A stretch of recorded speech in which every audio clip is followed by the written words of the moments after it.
Hey, muy buenas a todos. Ya estamos listos para esta transmisión del todo especial de esta serie del santuario que empezamos anoche y que pues esperamos que dure hasta el día viernes, en la cual estoy explicándote por algunos minutos en qué consiste el santuario en esencia y cómo nuestro conocimiento del santuario terrenal y del celestial nos ayuda a entender más las profecías de Daniel. Les recuerdo que esta serie está siendo desarrollada gracias a las preguntas, decenas de preguntas y de peticiones que he recibido de ustedes a través de los últimos días, semanas. Gracias también por ese apoyo, ese soporte que nosotros junto a mi esposa sentimos de parte de ustedes. Por ejemplo, algunos de los nombres de las decenas de personas que nos han comenzado a seguir en las últimas horas están apareciendo en pantalla. Es una pequeña muestra porque son muchísimos. Nos pasaríamos ciertamente mucho tiempo agradeciéndoles a todos nombre por nombre, pero gracias. Gracias porque al compartir el vídeo, nos motiva a seguir haciendo este tipo de lectura, reacciones y de, clases. Y porque al compartir el vídeo somos más personas estudiando el texto bíblico y eso siempre es positivo. Así que bienvenidos todos, están completamente invitados a participar con sus comentarios, preguntas o algún añadido que quieran hacer de lo que iremos estudiando. Hoy tenemos nada más y nada menos que un tema importantísimo. ¿Qué se hacía en el santuario? Vamos, porque finalmente ayer revisamos los muebles del santuario, hicimos un paseo desde el atrio al lugar santo. No entramos al lugar santísimo todavía porque no era tiempo, todavía no es tiempo de entrar, probablemente los próximos días, pero hemos revisado los principales muebles del santuario. Hemos dado algunas explicaciones adicionales y ayer hemos tenido una clase muy riquísima, ¿no? Gracias al apoyo y participación de todos ustedes. Así que hoy queremos retornar al asunto del santuario y empecemos ya sin más preámbulos a revisar algunos aspectos de los sacrificios del santuario. A ver, aquí estamos en el santuario. Si lo ven, avísenme con un comentario para saber que la imagen está siendo transmitida debidamente. Esta es la parte del santuario de la puerta que revisamos ayer y estaríamos dentro en el lugar llamado el atrio. El atrio ciertamente viene a ser toda esta cortina blanca que están viendo, sí, alrededor, pero ya el espacio se le consideraba atrio. Otro término que se usaba para este lugar donde estamos ahora era dentro del atrio. Dentro del atrio. Gracias por el me gusta. Bienvenidos a los que están conectándose ahora mismo. Pues continuemos. ¿Qué es este lugar? El santuario es también conocido como el tabernáculo de reunión. ¿Cómo así tabernáculo de reunión? Es el lugar donde Dios quiere encontrarse con su pueblo. Eso es lo primero que hay que tener en cuenta. Es Dios buscando al hombre, no el hombre buscando a Dios. En el intento de Dios de encontrarse, de comulgar, de vivir con su pueblo, Él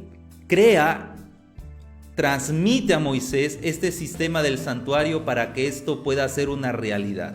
¿Por qué no puede Dios revelarse a todo su pueblo así, de manera directa, así a pelo? Pues porque nosotros nacemos con una naturaleza pecaminosa después del pecado de Adán y Eva. Y esto nos impide poder estar delante de la presencia de Dios y permanecer vivos. Entonces Dios mandó a Moisés a erigir este tabernáculo para que la presencia de Dios estuviera en el pueblo, con el pueblo, junto al pueblo. Esto es algo muy importante de notar, amigos, porque la gran intención de Dios en la historia de la humanidad es vivir, estar cerca, junto, pegadito a su pueblo. Cuando Jesucristo vino y vivió en nuestro planeta, el nombre de Jesús, además de Jesús, era Emmanuel. Emmanuel significa Dios con nosotros, pero en realidad su significado es más profundo. En el latín se leería Immanuel, y la palabra el, que proviene del hebreo, significa Dios. Inmanu viene a ser una palabra que significa inmanencia, ingresar y una variante de esta palabra es la palabra imán. Ustedes conocen la propiedad más característica del imán, y es que el imán se pega a los metales. De ese modo Dios quiere estar con su pueblo, pegadito, juntito, allí, unido. Y desde que Adán y Eva pecaron, pues esta realidad del pecado impidió que nuestra relación con Dios vuelva a ser cercana como lo era entre Adán y Eva. Al contrario del hombre buscar a Dios, Dios es quien busca a Adán después de que ellos comieran el fruto prohibido. Dios los llama: Adán, ¿dónde estás? Y Adán estaba ocultándose de Dios. Entonces es Dios buscando convivir, buscando permanecer juntito al ser humano. Y la historia de la Biblia y la historia de la humanidad es la historia del ser humano alejándose de Dios y de Dios procurando alcanzar, encontrar, buscar al ser humano. Así que déjese encontrar por Dios. Sería un mensaje muy bonito que nos deja esta parte del santuario. Pues bien, el santuario podía hacer realidad el sueño de Dios de estar con nosotros, pero la presencia de Dios debía estar cubierta delante del pueblo. ¿Por qué? Porque si el pueblo tenía acceso a la presencia de Dios directa, quedaría eliminado. Así que la presencia de Dios se mantenía en el santuario, cubierto por una cortina, cubierto por otra segunda cortina, la del lugar santo, y cubierto por el atrio, pero Dios finalmente estaría con su pueblo. Así que Dios congregaba a su pueblo en este santuario que tenemos delante, ¿sí? Y que estamos revisando ahora mismo. Y en el acto de congregar solicitaba del pueblo que al acercarse se acercara delante de su presencia trayendo una ofrenda. Y estas ofrendas las van a encontrar todas en el libro de Levítico. He tratado y voy a tratar en este vídeo de ser lo más sencillo y simple al explicar, porque lo que quiero es que usted comprenda en qué consistía cada una de esas ofrendas, ¿ya? Al menos vamos a dividir las ofrendas en las siguientes partes. Hay ofrendas que se presentaban en este santuario que eran sacrificios. Otro término empleado para sacrificio es holocausto, ¿ok? Pues bien, teníamos ofrendas que se ofrecían primero directamente a Dios. Entonces vaya recordando porque voy a preguntar después. El primer tipo de ofrendas que se ofrecían a Dios eran aquellas que iban directamente a Dios. Y esas ofrendas podían ser de algún animalillo, de algún macho cabrío, o podía ser de un vacuno, o podía ser de una ofrenda. Imagínese que usted, que es el adorador, está ingresando, y usted es un israelita, imagine, está ingresando por esta puerta y trae su carnerito. Y usted le dice al sacerdote: señor sacerdote, que eran los que están vestidos de blanco aquí, yo quisiera entregar, en realidad quisiera ofrecer este corderito a Dios. Entonces el sacerdote se acercaba y te decía: muy bien, camina por aquí, trae tu corderito. Y lo que se hacía con ese corderito era lo que voy a explicar justo ahora. Así que preste muchísima atención. Aquí está el altar. Vamos a ver, queremos subir un poquito. Ahí está. El sacerdote traía tu corderito y ese corderito era sacrificado. Inmediatamente sacrificado, lo que se hacía con el cordero en esta parrilla, la ofrenda a Jehová, era quitarle la grosura, que viene a ser la grasita que está por el intestino. Incluso hay una grosura, dice la Biblia, que está sobre los riñones. Los riñones también eran quitados y todos estos elementos eran quemados.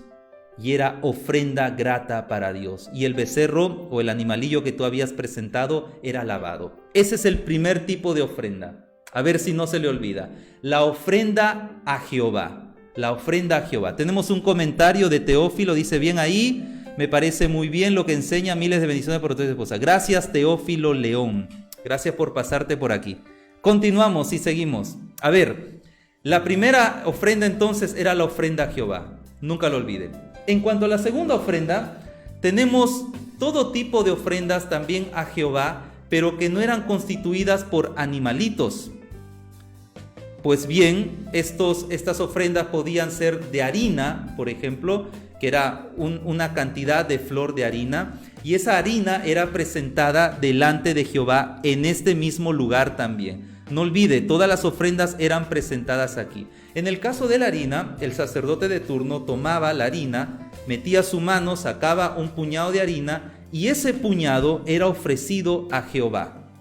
¿Ok? No lo olvide, era ofrecido a Jehová, pero el resto de la harina era comido por el sacerdote. Y así lo dice el mismo texto bíblico en Levítico capítulo 2. Yo tengo aquí una Biblia en físico, porque es más fácil encontrar los textos así que en digital, pero quisiera mostrarle el texto también a usted aquí en el Bibleverse. Mire con atención. En Levítico 2 tenemos en el versículo 4, a ver, cuando alguna persona ofreciera oblación a Jehová, su ofrenda será de harina, ¿ok? La traerá, dice, a los sacerdotes, los hijos de Aarón. Cuando aquí en Levítico se menciona los hijos de Aarón, no se está hablando de los hijos, pues, de sangre, sino a la tribu que se encargaba de oficiar en el templo. Hay que tener en cuenta eso. Y de ello tomará el sacerdote un puñado de flor de harina, lo que les dije, y de aceite también, con todo el incienso, y lo hará arder, lo quemaba sobre este altar del sacrificio, en memorial. Pero lo que restaba de la ofrenda, miren lo que dice el texto aquí, lo que restaba de la ofrenda, versículo 3, será de Aarón y de sus hijos. Y este resto, que era para alimento de Aarón y de los sacerdotes, es considerado por Dios, miren aquí, cosa santísima. O sea, no es santo, es santísimo. Lo que quedaba para comer a los sacerdotes era considerado por Dios santísimo. Luego hay una serie de listas de más ofrendas todavía que podía presentarse. Póngase a pensar en eso, ¿no? Porque hoy, ciertamente hoy, nosotros continuamos con el mismo modelo levítico. Hay personas que se dedican al ministerio pastoral o a la iglesia a tiempo completo, 100%. Pues bien, de las ofrendas que uno lleva, una parte de esas ofrendas viene a ser para el alimento de las personas, digamos, que viven del templo y para el templo. Entonces ese modelo es importante a tenerlo en cuenta. En el santuario de Dios había tal orden que se había hecho provisión incluso para que los sacerdotes pudieran subsistir. No olvide que los sacerdotes no tenían otra fuente de ingreso material o de alimentos fuera del templo. Nunca olvide eso, ¿ok? Este es un segundo tipo de ofrendas que encontramos. Hay otro tipo de ofrendas que se llaman ofrendas de paz, porque el holocausto que mencioné, el primer grupo, el holocausto a Jehová, toda la carne, todo el holocausto terminaba siendo quemado. Pero las ofrendas de paz que eran de animalitos, no todas terminaban siendo quemadas. Y eso aparece en el capítulo 3 de Levítico. ¿Qué significa que no todas deban ser quemadas? Pues muy simple, que cuando el sacerdote, vamos a ponerlos aquí, que cuando el sacerdote ofrecía este sacrificio en especial, mataba al corderito, le quitaba la grosura era quemada, el olor que expelía esa quemadura era el olor grato a Jehová, pero parte de esa carne podía ser comida también por el sacerdote. No se olvide este tercer grupo de ofrenda, que son las ofrendas de paz. Ahora, pasemos al cuarto grupo de ofrenda, que es la más importante de todas, Se le llama, escuche bien, ofrenda por el pecado. Ofrenda por el pecado. Esta ofrenda era sumamente especial y había todo un ritual que el sacerdote realizaba. Yo voy a ir guiándole sobre qué es lo que el sacerdote hacía con esta ofrenda de paz en particular. ¿Listo? Vamos a ver. Imaginemos que yo soy el sacerdote, y usted es el israelita que viene a adorar. Usted ha cometido un pecado, usted ha infringido la ley, así dice el capítulo 3. Si alguno comete pecado, ofrecerá un cordero, el capítulo 4. Si alguna persona pecare por hierro en alguno de los mandamientos de Jehová, entonces va a ofrecer a Jehová por su pecado un becerro. ¿Ok? Pues ahí viene usted delante de mí, que en este caso estoy haciendo de sacerdote, y me dice, señor Kevin, sacerdote Kevin, ok, quiero ofrecer porque he cometido un pecado. El capítulo 4 hacia adelante especifica varios tipos de pecado, pero no vamos a ponernos muy específicos. Usted lo puede leer luego, su Biblia, ahí va a encontrar toda la información. Vamos a hablar de pecado en general. Digamos que cometió algún pecado por allí y trae el becerro y dice, he traído mi becerro para ser perdonado por ese pecado. No quiero morir, debo morir por ese pecado. La presencia de Dios está aquí, me va a consumir. Yo quiero seguir viviendo, pero para seguir viviendo alguien debe morir por el pecado, por mí, por el pecado que yo cometí. Ok, usted trae su becerro, yo le recibo, le digo, pues venga, acérquese, vamos a subir aquí, traemos el becerro y vamos a hacer la respectiva confesión, ¿no? Pedimos perdón y lo que yo haría sería agarrar al becerro y pues cortarle el cuello, ¿ok? Como sacerdote. Esto debía hacerlo el sacerdote y esto debió ocurrir en el atrio delante del adorador, en este caso delante suyo. Y usted mira cómo un cordero está siendo asesinado, está siendo matado por su culpa. Entonces esto ya tiene un mensaje poderoso. Agarro el cordero después de matarlo, le sacamos la sangre, toda la sangre, parte de esa sangre lo ponemos en un pocillo, en una especie de vasija preparada para esto, no improvisada. Ahí está la vasija. Entonces lo que hacemos es quitarle la grosura y la quemamos. Los músculos y el resto del becerro queda aquí, no es quemado aquí. Atención, ¿se entendió? No es quemado aquí, solo se quema la grosura.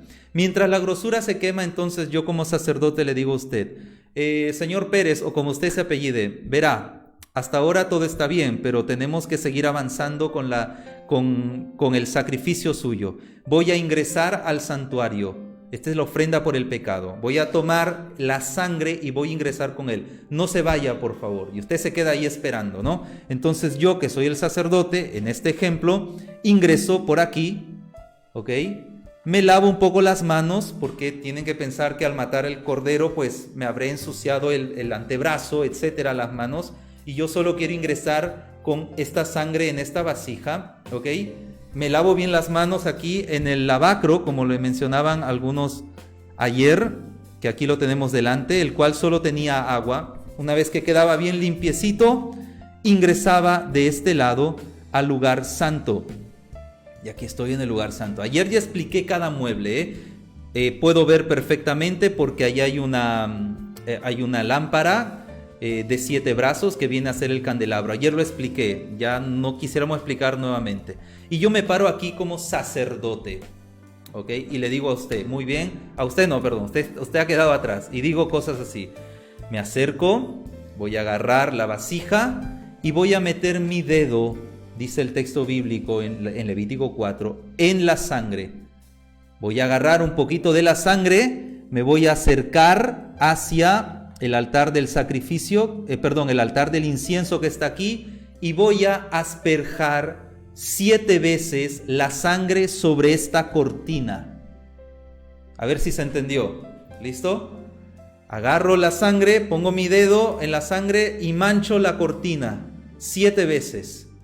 Una vez que termino eso, todavía no he acabado, agarro un poquito de la sangre. ¿Listo? Voy a hacer un zoom hacia atrás. Y me dirijo al altar que tengo aquí, y lo que voy a hacer ahora es manchar los 4 cuernitos que yo tengo aquí en este altar, uno en cada esquina. Lo mancho con la sangre. Una vez que lo mancho, en actitud siempre reverente, porque detrás de esta cortina, escuche bien, está Dios. ¿Se entendió bien? Todo esto es una actitud muy solemne. Detrás de esta cortina está la presencia de Dios y yo estoy llevando tu pecado delante de Dios y lo estoy lanzando delante de Dios. El pecado que tú transmitiste al cordero, que trajiste al becerro, hizo que el becerro muera. El becerro no tenía que morir. El becerro es inocente. Tú eres el culpable. como cometiste ese pecado, el becerro muere por ti. Has visto morir al becerro delante de tus ojos. Has visto cómo ha jadeado, cómo ha sangrado, cómo ha ido cerrando los ojos, cómo ha muerto. Este impacto visual es importante que usted tenga. Si usted tiene este impacto visual, va a comprender mejor todavía lo que significaba este santuario para el israelita. Usted ha matado. Claro, lo he hecho yo como sacerdote, pero en realidad quien ha matado a este cordero, a este becerro, ha sido usted. Ahora, como ha muerto ese becerro, usted ya no va a morir. Usted está salvado. Ahora, ¿qué es lo que ocurre? Pues nada, que saco la sangre del becerro y lo ingreso aquí, y tu pecado no ha sido eliminado. Ha sido trasladado de ti al becerro. El becerro ha muerto y ha pagado la deuda. O sea, tú ya estás libre. No tienes que hacer nada más para ser salvo. Pero yo como sacerdote agarro la sangre y la ingreso aquí. Y al ingresar la sangre yo estoy ingresando tu pecado. Lo estoy lanzando delante de la cortina en la cual está Dios detrás. Y tu pecado llega hasta la misma presencia de Dios. En el altar del incienso mancho los 4 cuernitos. Y tu pecado está ahí. Y hay un aromatizante ahí especial que está pues limpiando, digamos, el mal olor que trae tu pecado. Porque el pecado huele mal, el pecado hiede, el pecado es asqueroso.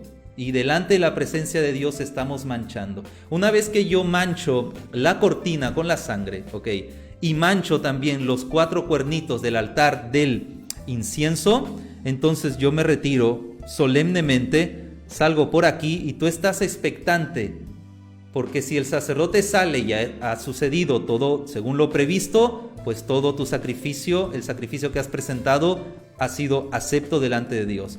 Una vez que me ves salir, yo me acerco hacia ti, que estás aquí en la entrada, y te digo, hey, ¿sabes qué? Hemos terminado con el sacrificio. Hemos terminado con el sacrificio. Entonces yo vuelvo aquí como sacerdote al becerro que has preparado, que has traído, y la carne del becerro yo la saco de aquí. Esto está en Levítico 4, Yo la saco, camino fuera del campamento, donde ya hay un lugar especial donde se llevan las cenizas de todo lo que se quema aquí, y ahí es incinerado, quemado este cordero. Nadie, absolutamente nadie debía comer de la carne de este cordero. Eso está clarísimo.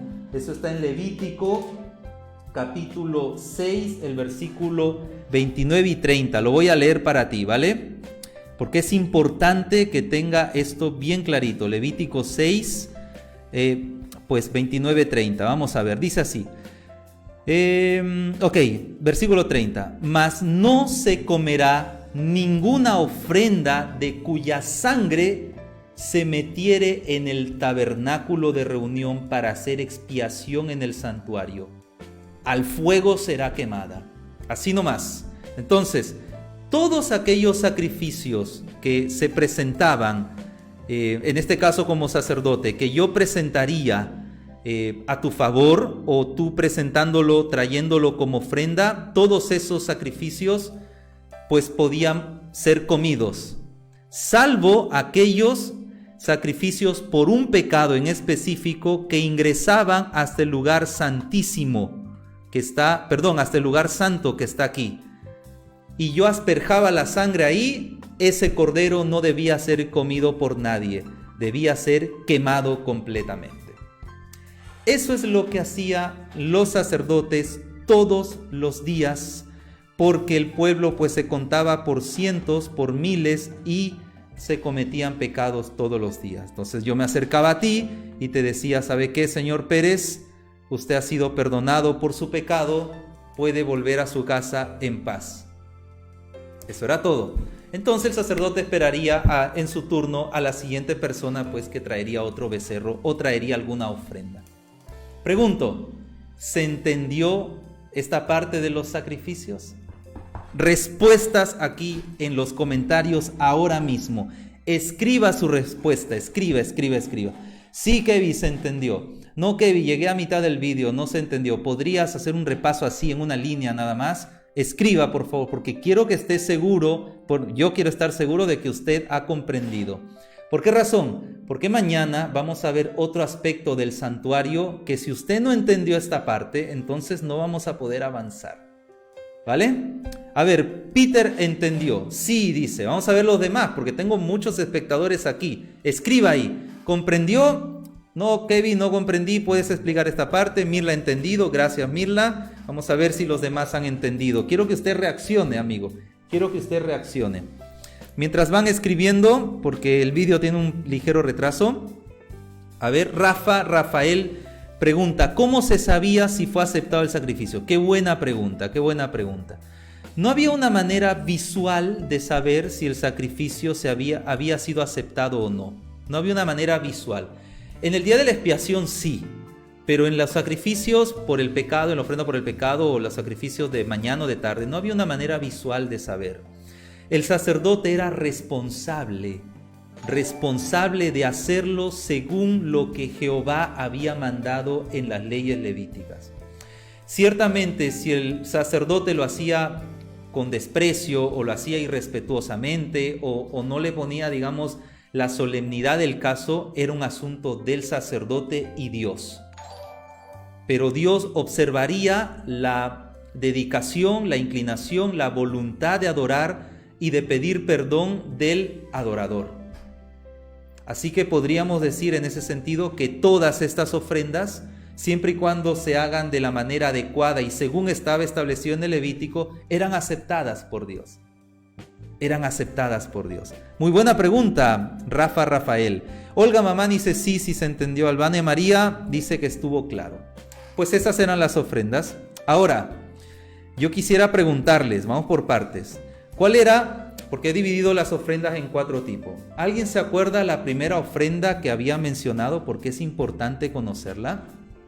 A ver, y voy a hacer el repaso ahora. Los que saben, pues escriben. La primera ofrenda eran los holocaustos dirigidos a Jehová.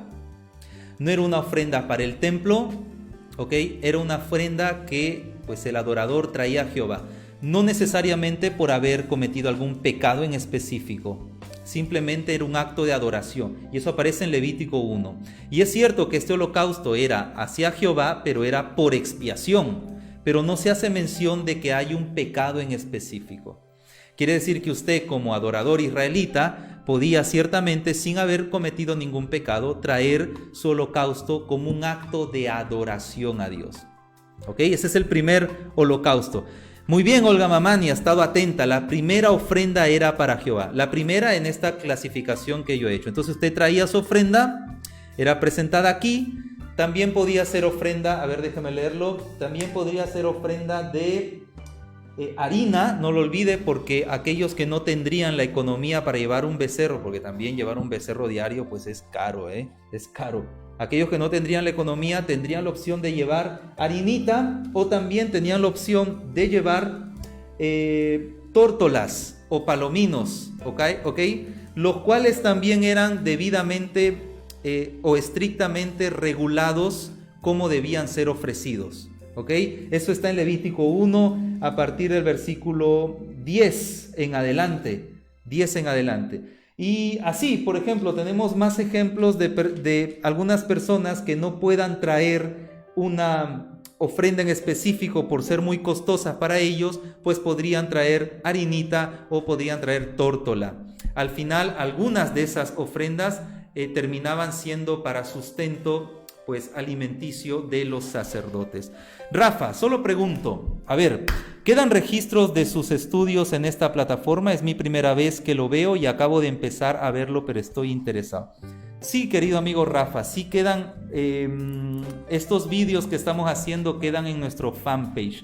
Te invito a ingresar a nuestro fanpage, solo tienes que poner esto que va a aparecer en la pantalla. Ahora, en Facebook busca con estos nombres, Mirla y Kevin, y seguramente te llevará a un fanpage que dirá Escuela Sabática con Mirla y Kevin. Ahí están todos los vídeos, inclusive el vídeo que revisamos ayer. Eres bienvenido.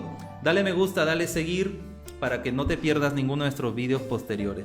Teófilo, pastor, es interesante lo que Dios hacía frente a ellos de perdonar sus pecados y se ve cómo el sacerdote con todo respeto hacía todo ello porque Dios estaba en medio de ellos. Esa es la esencia. Teófilo ha logrado capturar la esencia que estábamos explicando del santuario. Todo esto Dios lo hizo porque Dios anhela y ansía vivir con el ser humano. Anhela estar en conexión con el ser humano. Pero hay una barrera, hay una pared, hay una cortina que es el pecado. Ese pecado nos divide y nos separa de Dios. Esto lo podemos ver en el mismo, pues aquí en el mismo santuario, y quiero que lo vean. Cuando el sacerdote ingresaba con la sangre del cordero que tú habías traído para la ofrenda de tu pecado, esta es la cortina que te separa de Dios, que separa a Dios de nosotros. No sé si la pueden ver ahí, sí la pueden ver. Esta cortina nos separa. ¿Y esta cortina de qué está hecha? Pues de una tela en especial, pero por sobre todo está manchada de pecado. Eso, importante. Es el pecado lo que me impide estar con Dios. Dios quiere estar, hace un tabernáculo, ahí está la presencia de Dios, pero el pecado viene a ser un velo que nos impide ver más allá. Este concepto es importante. Y después de un tiempo este velo, tendría que ser limpiado. De eso vamos a hablar exactamente mañana. No quisiéramos spoilear mucho. Muy bien, Teófilo ha logrado captar la esencia de los sacrificios que se hacían aquí, puesto que Dios deseaba habitar con el hombre. Quiero que vean también, mis amigos, cómo el ser humano ni siquiera está facultado para ingresar al lugar santo. ¿Ok? El ser humano común, mortal, sino que necesita que el sacerdote pues haga intercesión por él. Y ese sacerdote prefigura a Jesucristo también. Jesucristo está aquí en todas partes. Jesucristo está como sacrificio aquí. Jesucristo está como sacerdote aquí, porque es Jesucristo finalmente quien ingresa aquí. Y Jesucristo está como sumo sacerdote aquí. Y Jesucristo también está en el lugar santísimo, puesto que es Dios. Jesucristo está en todo. Está en el candelabro, está en la mesa de los panes, está en el altar del incienso. En la fuente de bronce también, porque es el agua de vida. Todo es Jesús. Todo es Jesús.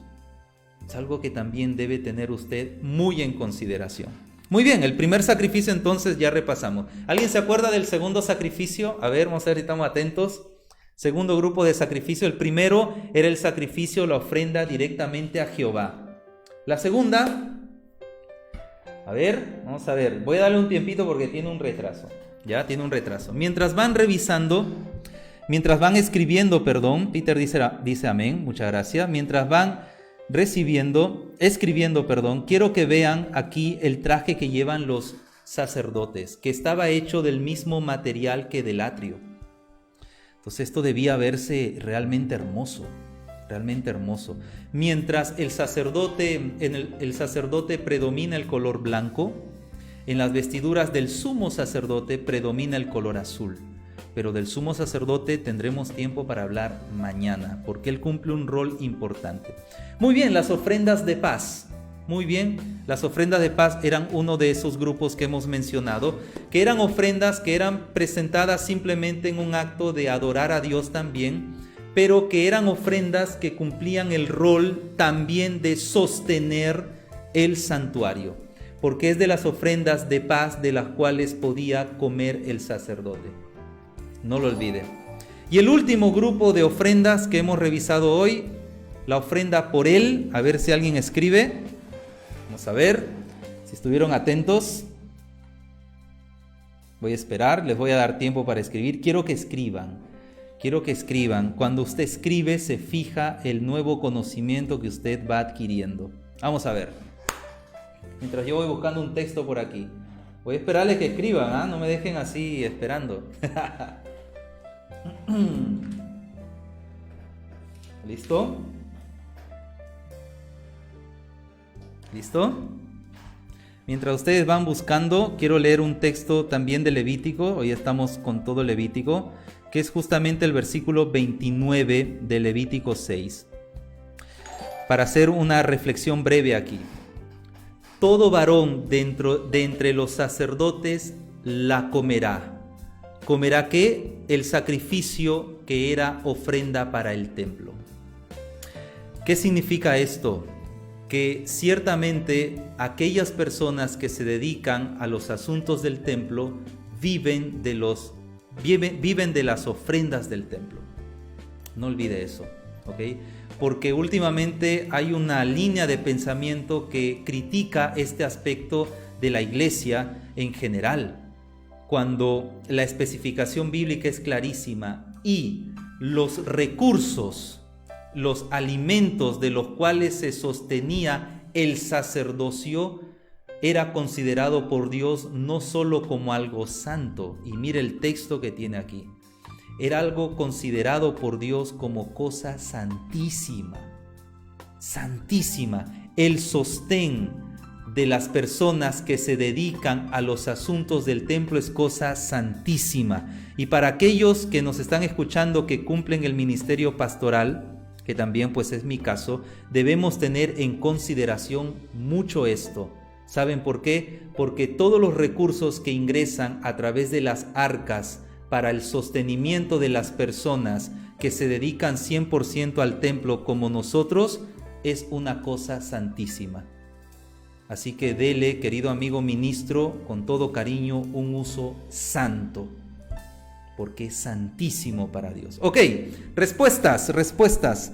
A ver, Mirla dice pecado, sí, muy bien. Albania dice ofrenda por el pecado. Esa es la respuesta correcta. Es la ofrenda por el pecado. ¿Alguien recuerda en qué consistía la ofrenda por el pecado? Para hacer un repaso, ¿cómo se hacía este sacrificio en específico?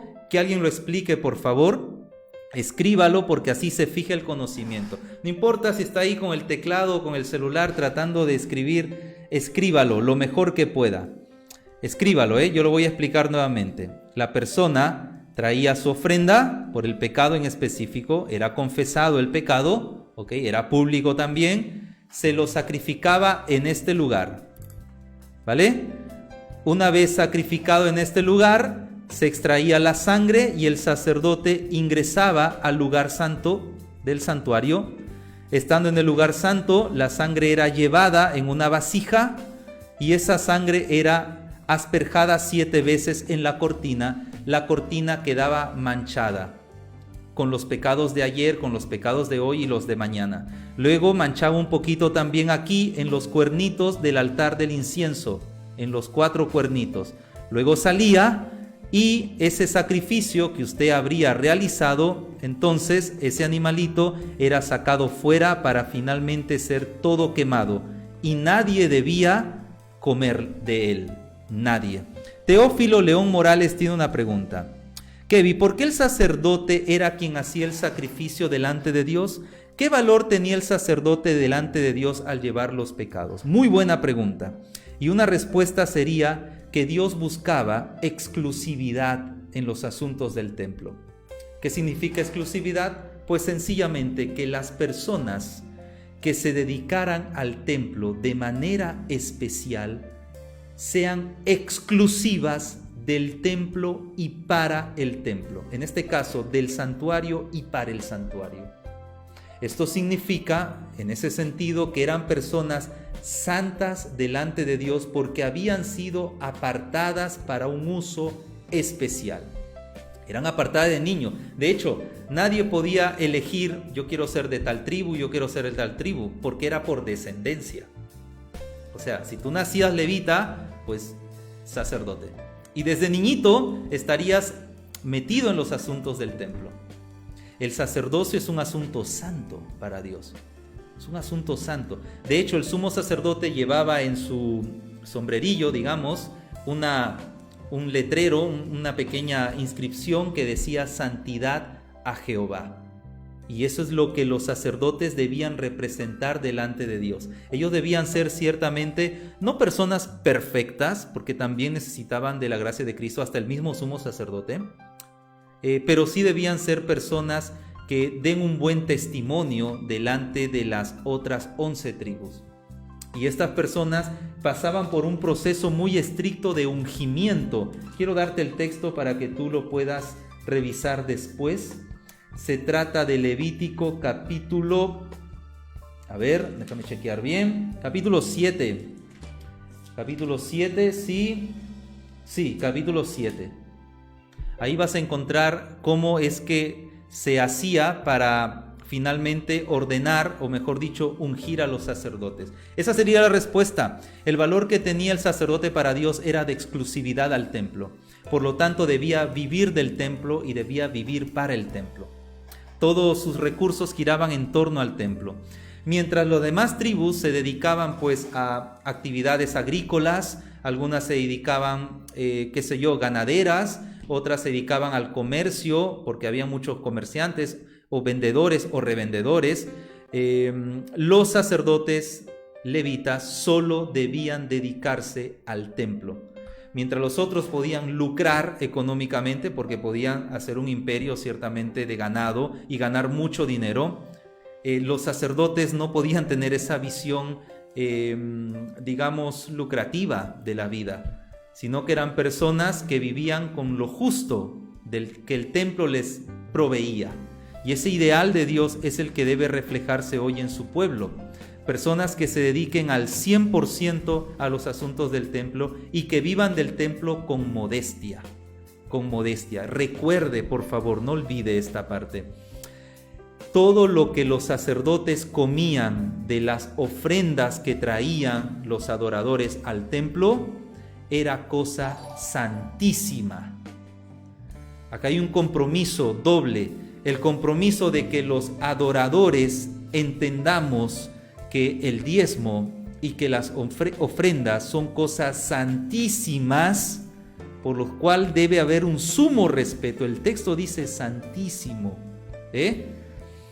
Esa es la primera dimensión. La segunda es entender los que vivimos del templo, que estos recursos son santísimos también. Por lo tanto, hay que darles un uso modesto, sabio, muy sabio. No están ahí para hacer un derroche, para comprar y vender cosas. No, están ahí para vivir del templo.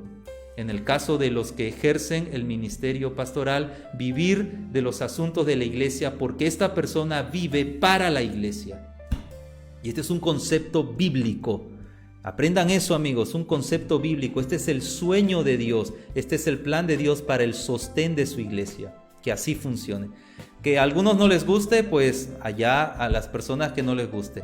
Y aquellos que leen la Biblia y encuentran esto en las Escrituras y desean hacer de las Escrituras su guía, pues encontrarán en esto también un modelo de cómo Dios desea que su pueblo avance. ¿Alguna pregunta más si ustedes tuvieran? Hemos revisado hoy entonces, mis amigos, si no hubiera más preguntas, pues los sacrificios que se ofrecían en el santuario. Estos eran, en esencia, así de simple, estos eran los holocaustos que van directo a Jehová, los sacrificios que van hacia el templo, algunas ofrendas como tercer grupo que van hacia el templo también, y finalmente las ofrendas por el pecado. Por las ofrendas por el pecado, la sangre ingresaba, por lo demás no, y no se debía comer en absoluto del macho cabrío o del becerro, mejor dicho, que había su sangre ingresado al santuario. Estaba prohibidísimo, prohibidísimo. Teófilo León: Pastor, ¿de qué tribu somos nosotros los adventistas del séptimo día? Muy bien, habría que encontrar en las Escrituras de qué tribu somos. Pues no tenemos aparentemente hasta hoy una especificación de qué tribu somos. En realidad, el asunto de las tribus fue una división que ocurrió en tiempos israelitas para darle orden al pueblo y sobre todo para respetar la descendencia de José. No lo olvide, quien es finalmente Israel y de cuyos hijos pues se formó esta gran nación. Pero después de que Jesucristo vino, la iglesia se instauró de un modo diferente. Ahora ya no existe tal cosa como tribus, por lo tanto los adventistas no pertenecemos a ninguna tribu en específico. Pero sí tomamos el modelo como el templo se autosostenía, ¿ok?, para que en la iglesia de hoy, en la iglesia adventista en este caso, repitamos ese mismo modelo también, que había un grupo de personas que se dedicaban exclusivamente a los asuntos del templo y vivían del templo. Hoy también aquellas personas que quieran dedicar toda su vida al ministerio pastoral o a las actividades del templo, pues vivirán del templo también modestamente, porque es cosa santísima.